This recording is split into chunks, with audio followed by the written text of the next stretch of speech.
Good morning, Mike Wentz of the Joyce Agency. What we're going to do today is we're going to do training and servicing on water heaters, the tools that are required and general service that's required. But first of all, let me tell you a few things about myself. I've been in the industry since 1968. I worked for a few rep organizations, been with the Joyce Agency going on 24 years. The Joyce Agency is a manufacturer's rep located in Chantilly, Virginia, Newport News, Virginia. We have warehouses there. We are the reps for major manufacturers in the plumbing industry. We have Charlotte, we have Watts, we have Odie, Sloan, Elkay, Bradford White water heaters, and many, many more. If you want more information on our company, go to thejoyceagency.com and you'll see all of our line buy cards there. So let's get started. The next thing we're going to talk about is the basic tools that you should have on your truck. Sometimes you don't have them, but you need them really. So the first thing we have is what they call a multimeter, a good category 3 multimeter. This is used for testing ohms and for testing voltage on the electric water heaters and testing the ohms on your gas valves. The next thing you should have is most of the multimeter sets come along with a temperature probe, which you will be able to plug into here, set your temperature, and check your water temperature in your heater. Or also, if you work on HVAC, this is a good thing to check the temperature in your ductwork. So this is something you should have. Along with these probes is that you should always get the probe, the needle nose probes, or back end leads as we call. This is where you would stick this in the back end of a Molex fitting. The leads we have on the original multimeters are too fat and they will crack your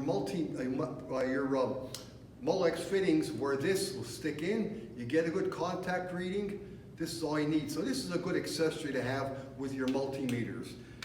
The other thing you need is a manometer, a good gas manometer. There's two types out there. There's a digital manometer and there's also what we call a slack tube or a U-tube manometer. For you old-time plumbers, you would remember those. It's a better reading versus the digital ones, because these operate by battery. They have no battery. So what you do need is you need a good manometer. The reason why that is that when you call tech service, they're going to ask you, what's your gas pressure? And they do not want to hear you say it's good. They want a reading. They want a reading on your incoming pressure and your operating pressure. So have a good manometer on your truck if you can. And the next but last, and I know all you guys have this on your truck, but it's a good pressure gauge with 2 dials. So you set this on your tank. You can check your pressure, water pressure in your tank, check your water pressure coming into the house. I know all your plumbers have this on the truck, but this is also a tool to work with on servicing water heaters. Now the next thing we're going to do is we're going to talk about actually servicing a water heater. A water heater has to be serviced every year, and there's certain components that have to be checked out every year. Most of the time, people don't get their water heater serviced, but if you read in the instruction booklet, there are certain things that have to be done every year or every 2 years. So let's start off with the first thing that I would like to talk about. This is near and dear to me. The relief valve, okay? Now the relief valve on electric water heater is up here on the top. On the gas water heaters, it's usually here on the side of it, 6 inches from the top, because that's where your hottest water is.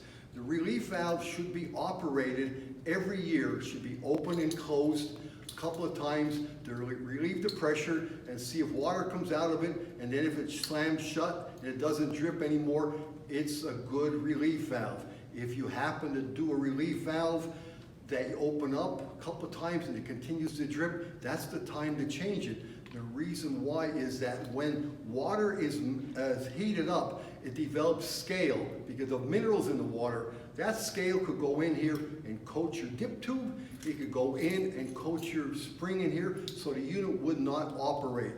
This thing operates at a temperature rating of 210 degrees or 150 psi. So this relief valve has to be operated and checked every year. Water heaters develop pressure. So you have 120 degree water temperature in your water heater, for every 10-degree rise, you're increasing 145 pounds of pressure inside the tank.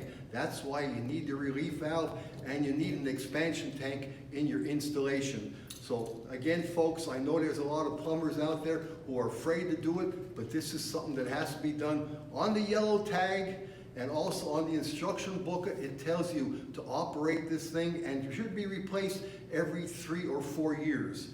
Commercial applications, we're running at higher temperatures, we're developing more scale. A commercial application should be relieved every 6 months, and the relief valve should be replaced every year.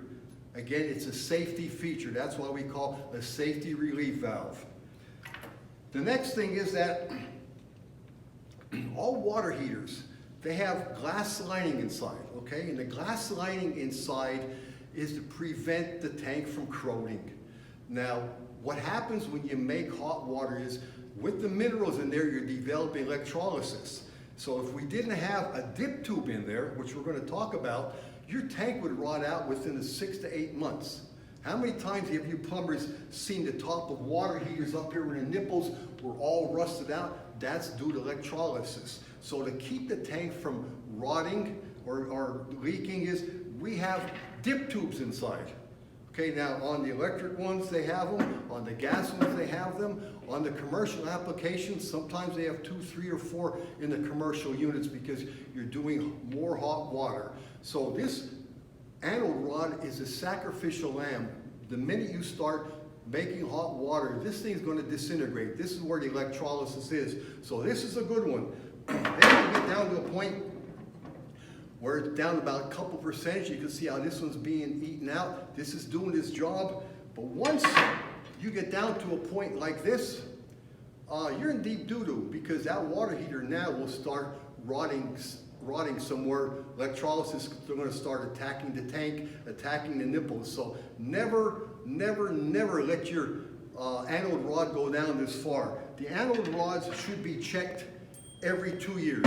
Now, a lot of plumbers say, well, I don't have enough room. Well, you do have enough room. All you have to do is take it out of the tank, maybe a couple inches, 6 inches, a foot, to see if it's disintegrated. If it is, then you could take it out and replace it. There's always different ways of doing that. Now, there are 3 types of anode rods. You have a magnesium one, which is in the tanks originally. If you have rotten egg smell in your water, you should put an aluminum rod in. Replace the magnesium one in with an aluminum rod. If you have a water softener in your system, now water softeners dump a hell of a lot of minerals into the water to make it nice and soft. So all of a sudden, this anode rod will start disintegrating a hell of a lot faster.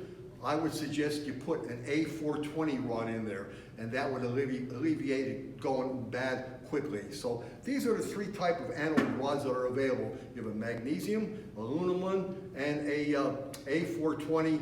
This keeps the tank from rotting out. Now, there are times that you're going to wonder, hey, my tank is leaking. Why did it leak? You have no idea. This is the reason why these things go bad. Then that electrolysis starts attacking the tank. The next thing is that you want to flush the unit. You want to flush your tank every year. Now, in the instruction booklet, they tell you that the homeowner has to do it every month. That's not going to happen.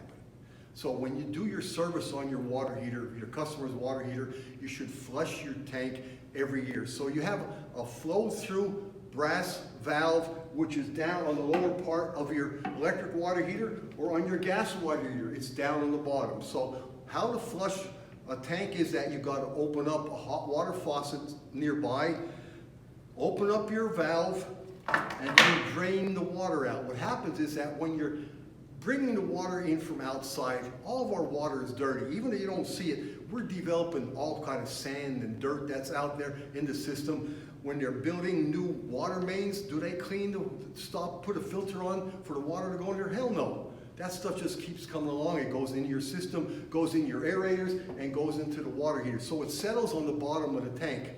On gas water heaters, if that dirt gets down there and sediment gets down there, you're building up an insulation in a way that you're cooking dirt before you cook the water. You may take the temper out of your tank and then the bottom will rot out. So the reason is that you've got to flush your water heater every year. Take 5 gallons out every so often, and you're gonna see, like one contractor told me, you get snot rockets coming out. That's how bad this stuff is. On an electric water heater, you have a lower element down there, and that lower element is right in that same area. You do not want to immerse that element in that sand because it's not going to work and it'll burn out. Your lower element is the workhorse on an electric water heater. Now, on our water heater, we have what they call a dip tube, and this dip tube goes down and you turn on your water, it'll spray all around inside the tank and try to break up all that sediment.